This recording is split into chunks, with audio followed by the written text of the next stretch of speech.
Thank you, please. Wow, wow.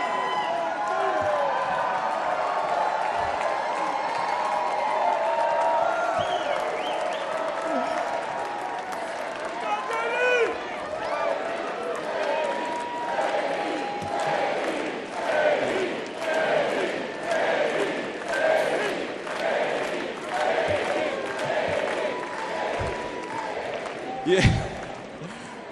First of all, aren't I a lucky guy? Isn't she lovely? Isn't that amazing?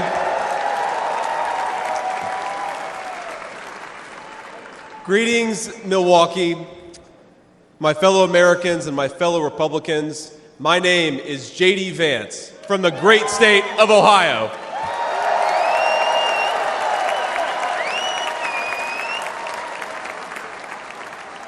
Tonight,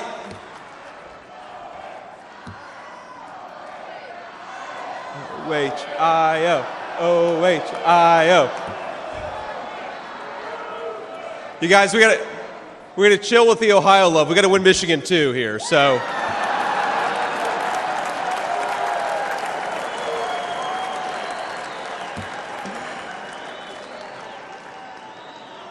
My friends, tonight is a night of hope, a celebration of what America once was, and with God's grace, what it will soon be again.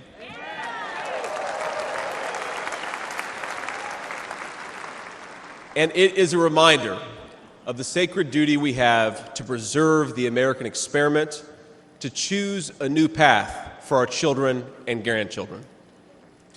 But as we meet tonight, we cannot forget that this evening could have been so much different. Instead of a day of celebration, this could have been a day of heartache and mourning. For the last 8 years, President Trump has given everything he has to fight for the people of our country.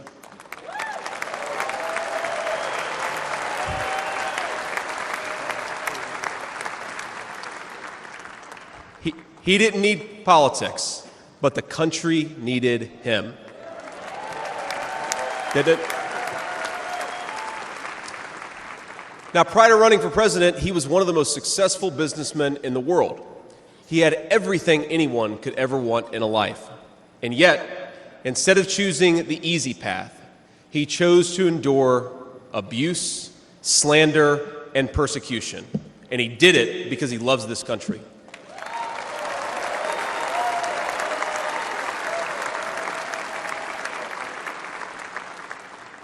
I want all Americans to go and watch the video of a would-be assassin coming a quarter of an inch from taking his life.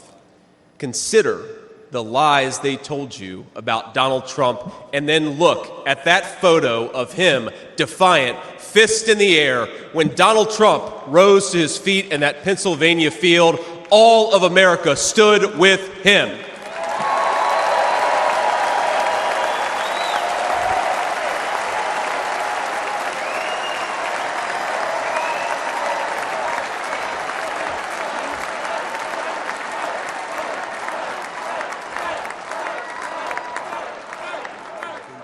And what did he call us to do for our country? To fight for America. Even in his most perilous moment, we were on his mind. His instinct was for us, for our country, to call us to something higher, to something greater, to once again be citizens who ask what our country needs of us. Now consider what they said. They said he was a tyrant. They said he must be stopped at all costs. But how did he respond? He called for national unity, for national calm, literally right after an assassin nearly took his life.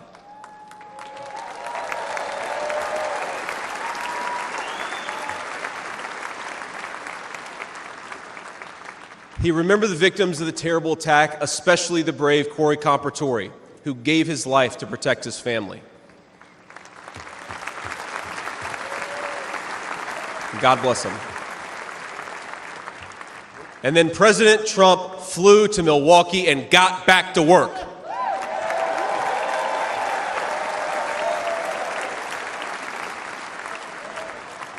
Now that's the man I've gotten to know personally over the last few years. He is tough, and he is, but he cares about people. He can stand defiant against an assassin one moment and call for national healing the next. He is a beloved father and grandfather, and of course, a once-in-a-generation business leader. He's the man who is feared by America's adversaries, but 2 nights ago, and I'll share a moment, said goodnight to his 2 boys, told them he loved them, and made sure to give each of them a kiss on the cheek. And I will say, Don and Eric squirmed the same way my 4-year-old does when his daddy tries to give him a kiss on the cheek. Sorry, guys. He is all those things, but tonight we celebrate he is our once and future President of the United States of America.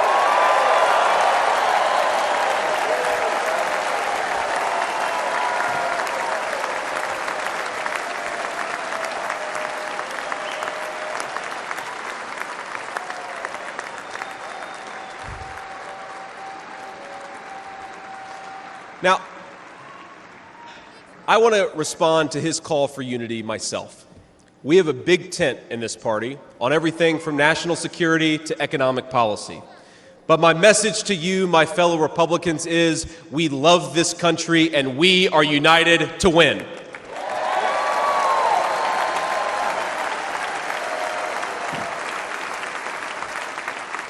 Right. Now, I think our disagreements actually make us stronger. That's what I've learned in my time in the United States Senate, where sometimes I persuade my colleagues and sometimes they persuade me. And my message to my fellow Americans, those watching from across the country, is shouldn't we be governed by a party that is unafraid to debate ideas and come to the best solution?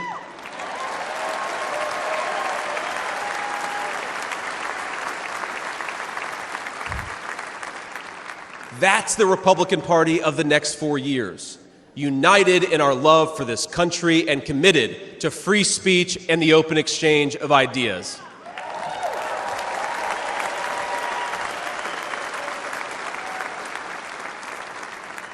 And so tonight, Mr. Chairman, I stand here humbled, and I'm overwhelmed with gratitude to say I officially accept your nomination to be Vice President of the United States of America.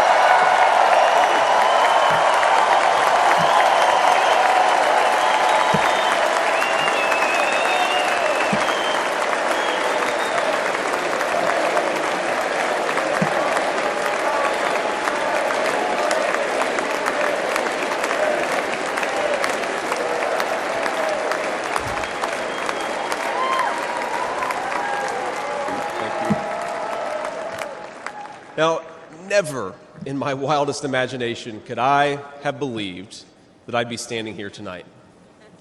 I grew up in Middletown, Ohio, a small town where people spoke their minds, built with their hands, and loved their God, their family, their community, and their country with their whole hearts. But it was also a place that had been cast aside and forgotten by America's ruling class in Washington. When I was in the 4th grade, a career politician by the name of Joe Biden supported NAFTA, a bad trade deal that sent countless good jobs to Mexico. When I was a sophomore in high school, that same career politician named Joe Biden gave China a sweetheart trade deal that destroyed even more good American middle-class manufacturing jobs. When I was a senior in high school, that same Joe Biden supported the disastrous invasion of Iraq, and at each step of the way, in small towns like mine in Ohio or next door in Pennsylvania or Michigan, in states all across our country, jobs were sent overseas and our children were sent to war. And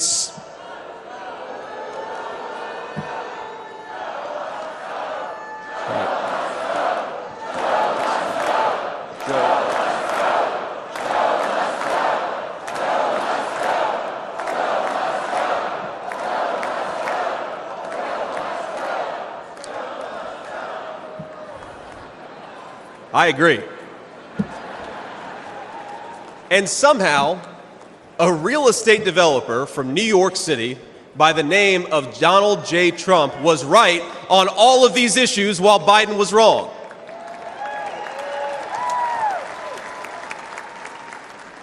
President Trump knew even then that we needed leaders who would put America first.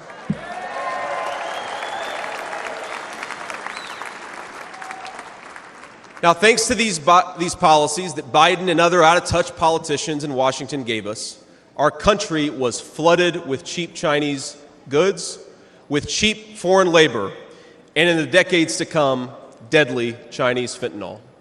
Joe Biden screwed up, and my community paid the price. Now, I was lucky. Despite the closing factories and the growing addiction in towns like mine, in my life, I had a guardian angel by my side. She was an old woman who could barely walk, but she was tough as nails. I called her Mamaw, the name we hillbillies gave to our grandmothers.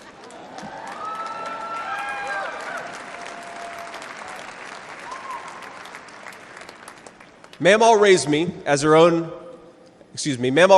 as my mother struggled with addiction. Mamaw was in so many ways a woman of contradiction. She loved the Lord, ladies and gentlemen. She was a woman of very deep Christian faith.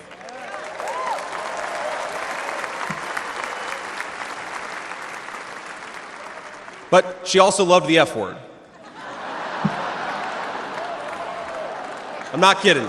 She could make a sailor blush.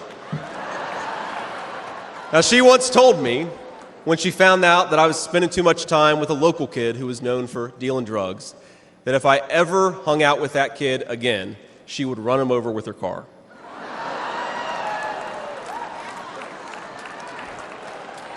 That's true. And she said, JD, no one will ever find out about it.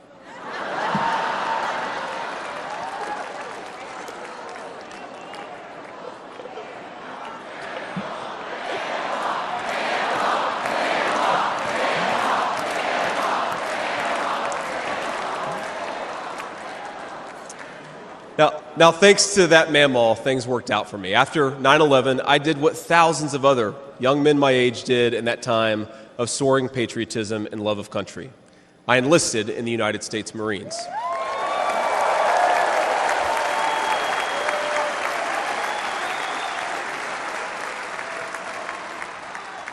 Semper Fi to my fellow Marines. Now, I left the Marines after 4 years and went to the Ohio State University.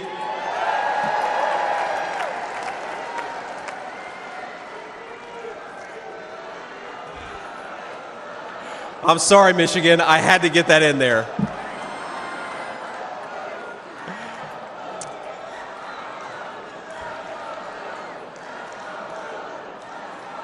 Come on, come on. We've had enough political violence. Now, after Ohio State, I went to Yale Law School, where I met my beautiful wife. And then I started businesses to create jobs in the kind of places that I grew up in. Now, my work taught me that there is still so much talent and grit in the American heartland. There really is. But for these places to thrive, my friends, we need a leader who fights for the people who built this country.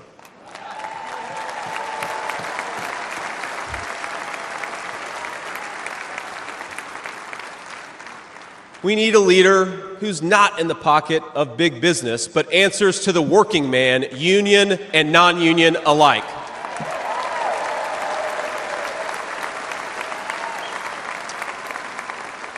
A leader who won't sell out to multinational corporations, but will stand up for American companies and American industry.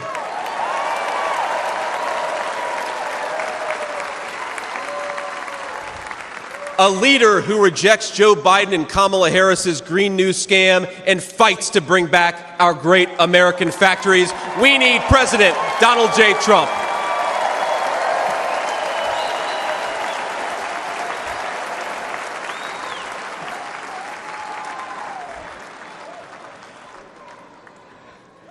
Some people tell me I've lived the American dream, and of course they're right, and I'm so grateful for it. But the American dream that always counted most was not starting a business or becoming a senator or even being here with you fine people, though it's pretty awesome.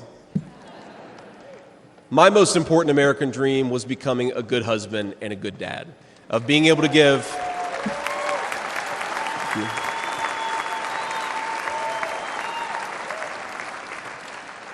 I wanted to give my kids the things that I didn't have when I was growing up. And that's the accomplishment that I'm proudest of. That tonight, I'm joined by my beautiful wife, Usha, an incredible lawyer and a better mom, and our three beautiful kids, Ewan, who's 7, Vivek, who's 4, and Mirabelle, who's 2. Now, they're back at the hotel, and kids, if you're watching, Daddy loves you very much, but get your butts in bed. It's 10 o'clock. But my friends, things did not work out well for a lot of kids I grew up with. Every now and then, I will get a call from a relative back home who asks, "Did you know so-and-so?" And I'll remember a face from years ago, and then I'll hear, "They died of an overdose." As always, America's ruling class wrote the checks. Communities like mine paid the price. For decades, that divide between the few with their power and comfort in Washington and the rest of us only widened. From Iraq to Afghanistan, from the financial crisis to the Great Recession, from open borders to stagnating wages, the people who govern this country have failed and failed again.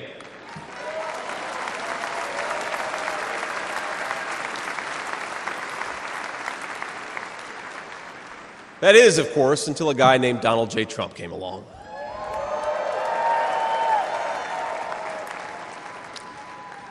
President Trump represents America's last best hope to restore what, if lost, may never be found again. A country where a working-class boy born far from the halls of power can stand on this stage as the next Vice President of the United States of America.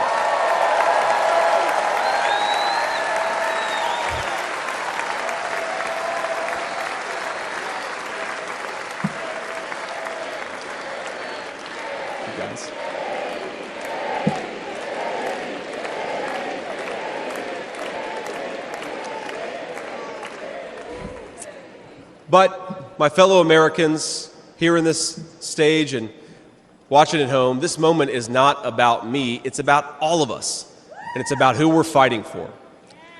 It's about the auto worker in Michigan wondering why out-of-touch politicians are destroying their jobs. It's about the factory worker in Wisconsin who makes things with their hands and is proud of American craftsmanship.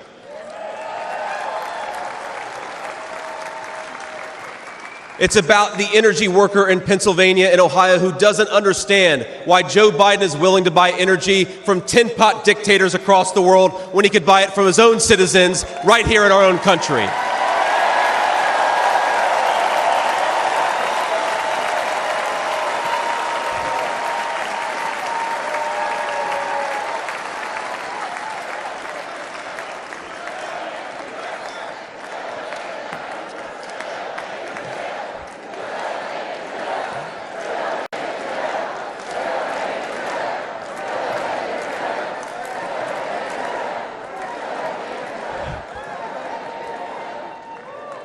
You guys are a great crowd.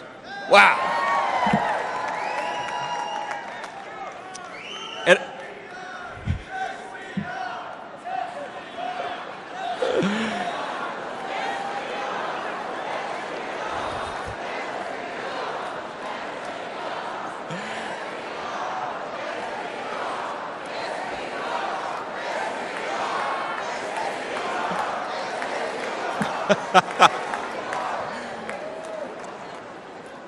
And it's about, our movement is about single moms like mine who struggled with money and addiction but never gave up.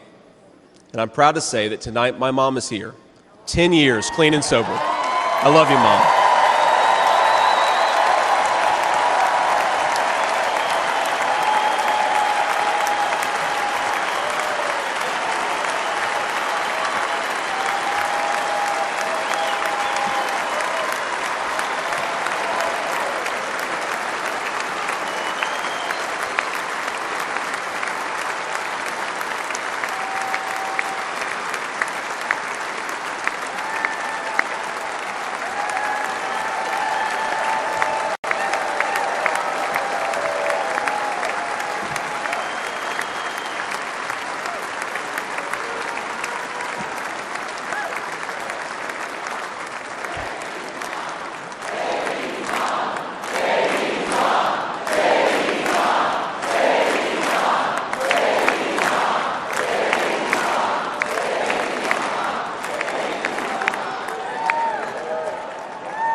And you know, Mom, I was thinking, it'll be 10 years officially in January of 2025, and if President Trump's okay with it, let's have the celebration in the White House.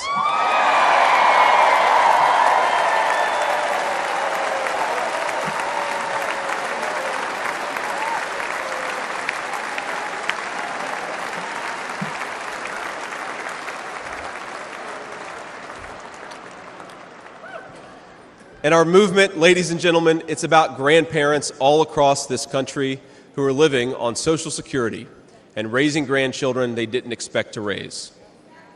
And while we're on the topic of grandparents, let me tell you another Mamaw story. Now, my Mamaw died shortly before I left for Iraq in 2005.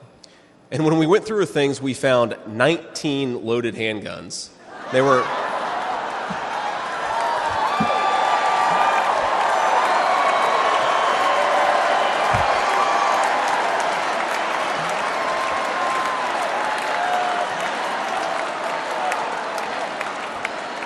Now, the thing is, they were stashed all over her house, under her bed, in her closet, in the silverware drawer.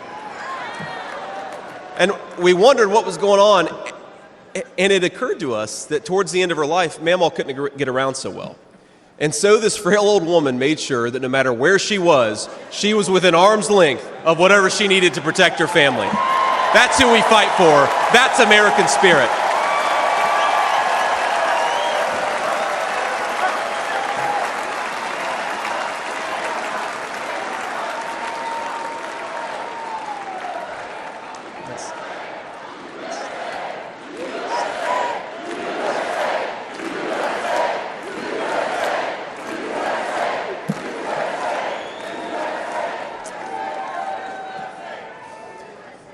Now, Joe Biden has been a politician in Washington for longer than I've been alive, 39 years old.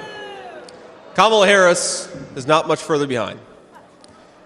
For half a century, he's been the champion of every major policy initiative to make America weaker and poorer. And in 4 short years, Donald Trump reversed decades of betrayals inflicted by Joe Biden and the rest of the corrupt Washington insiders.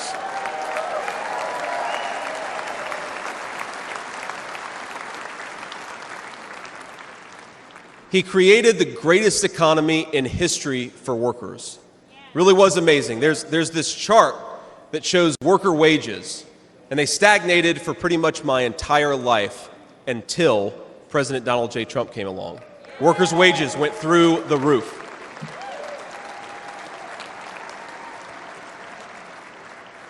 And just imagine what he's going to do when we give him 4 more years.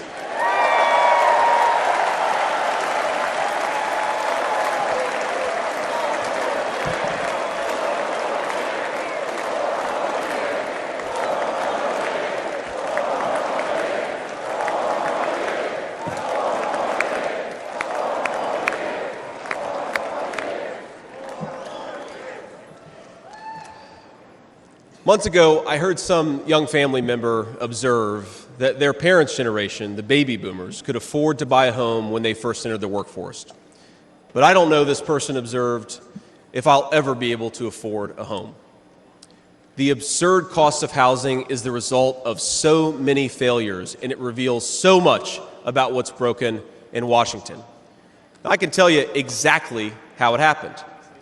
Wall Street barons crashed the economy and American builders went out of business. As tradesmen scrambled for jobs, houses stopped being built. The lack of good jobs, of course, led to stagnant wages. And then the Democrats flooded this country with millions of illegal aliens. So citizens had to compete with people who shouldn't even be here for precious housing. Joe Biden's inflation crisis, my friends, is really an affordability crisis. And many of the people that I grew up with can't afford to pay more for groceries, more for gas, more for rent, and that's exactly what Joe Biden's economy has given them.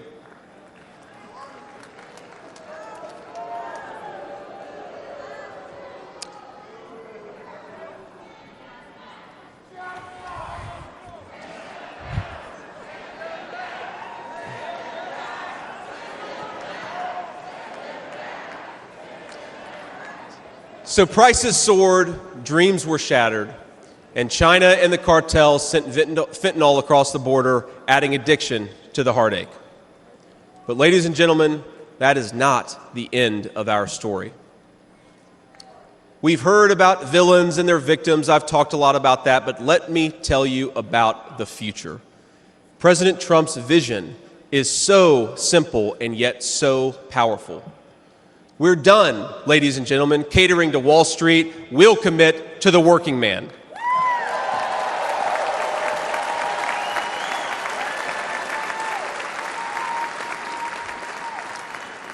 We're done importing foreign labor. We're going to fight for American citizens and their good jobs and their good wages.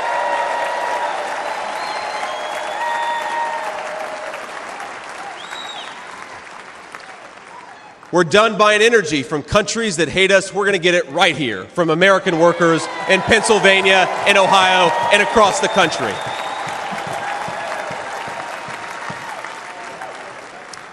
We're done sacrificing supply chains to unlimited global trade, and we're going to stamp more and more products with that beautiful label, Made in the USA.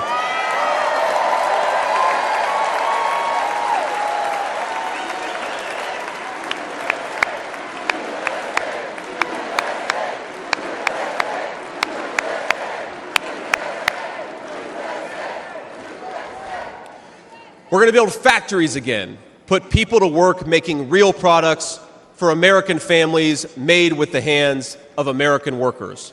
Together, we will protect the wages of American workers and stop the Chinese Communist Party from building their middle class on the backs of American citizens.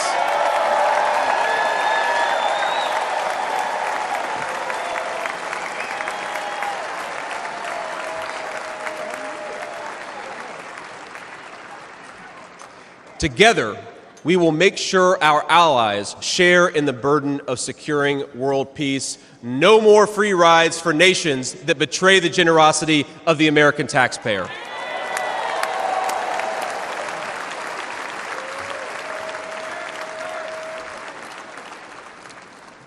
Together, we will send our kids to war only when we must. But as President Trump showed with the elimination of ISIS and so much more, when we punch, we're going to punch hard.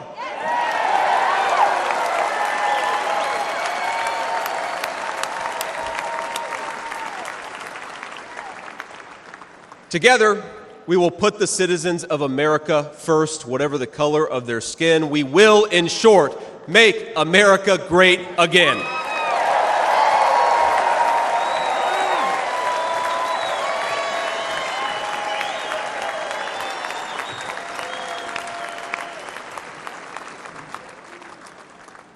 You know, one of the things that you hear people say sometimes is that America is an idea.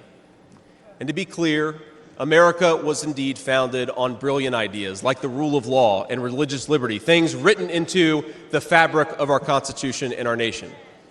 But America is not just an idea. It is a group of people with a shared history and a common future. It is, in short, a nation.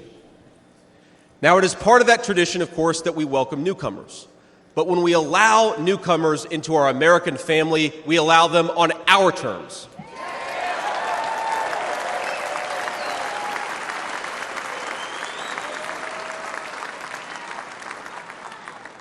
That's the way we preserve the continuity of this project from 250 years past to hopefully 250 years in the future.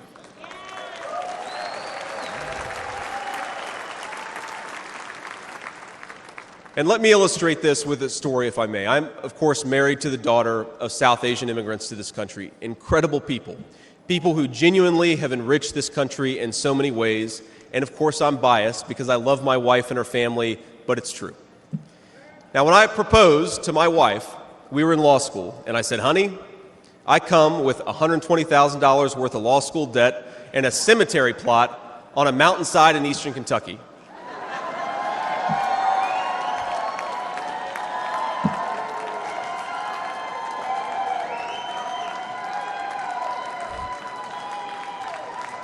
And I guess standing here tonight, it's just gotten weirder and weirder, honey.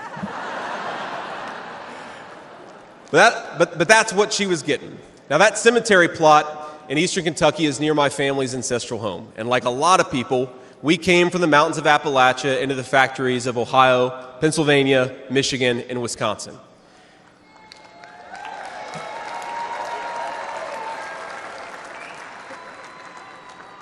Now, that's Kentucky coal country, one of the 10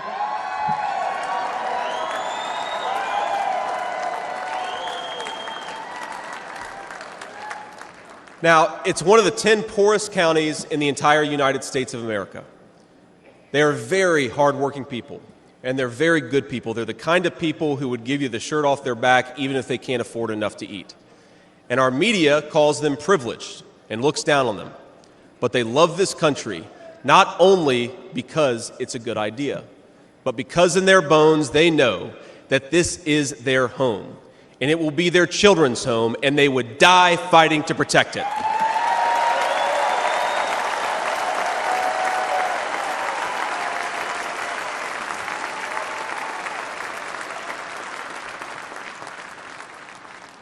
That is the source of America's greatness. As a United States Senator, I get to represent millions of people in the great state of Ohio with similar stories, and it is the great honor of my life. Now, in that cemetery, there are people who were born around the time of the Civil War. And if, as I hope, my wife and I are eventually laid to rest there, and our kids follow us, there will be 7 generations just in that small mountain cemetery plot in eastern Kentucky. 7 generations of people who have fought for this country, who have built this country, who have made things in this country, and who would fight and die to protect this country if they were asked to.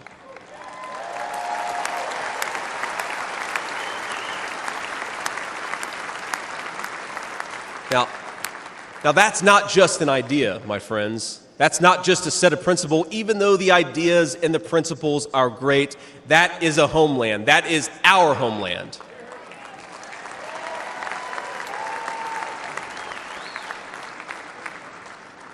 People will not fight for abstractions, but they will fight for their home. And if this movement of ours is going to succeed, and if this country is going to thrive, our leaders have to remember that America is a nation and its citizens deserve leaders who put its interests first.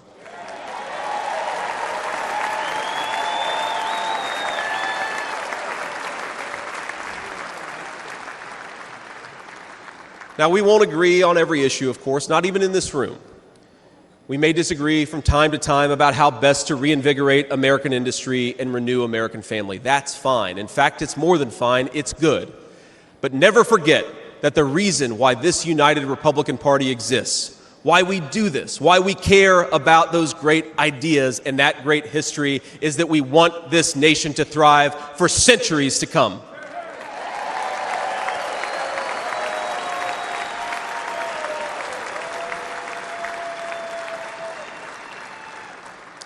Now, eventually in that mountain cemetery, my children will lay me to rest. And when they do, I would like them to know that thanks to the work of this Republican Party, the United States of America is as strong and as proud and as great as ever.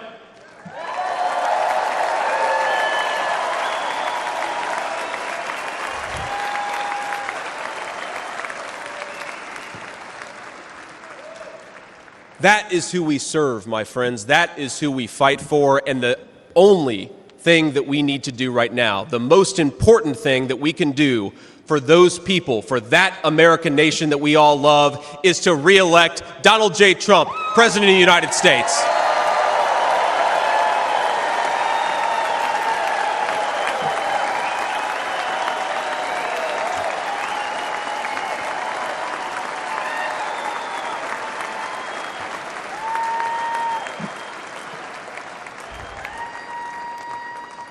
Mr. President, I will never take for granted the trust you have put in me. And what an honor it is to help achieve the extraordinary vision that you have for this country. Now, I pledge to every American, no matter your party, I will give you everything I have to serve you and to make this country a place where every dream you have for yourself, your family, in your country will be possible once again.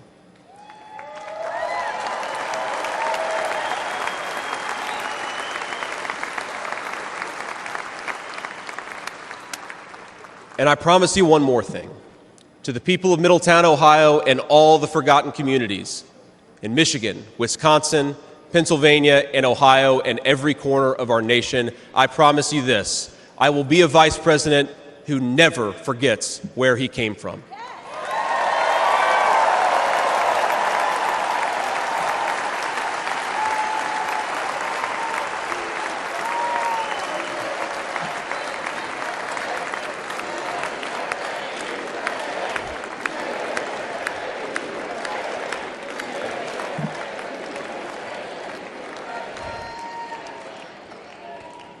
And every single day for the next 4 years, when I walk into that White House to help President Trump, I will be doing it for you, for your family, for your future, and for this great country. Thank you. God bless all of you, and God bless our great country.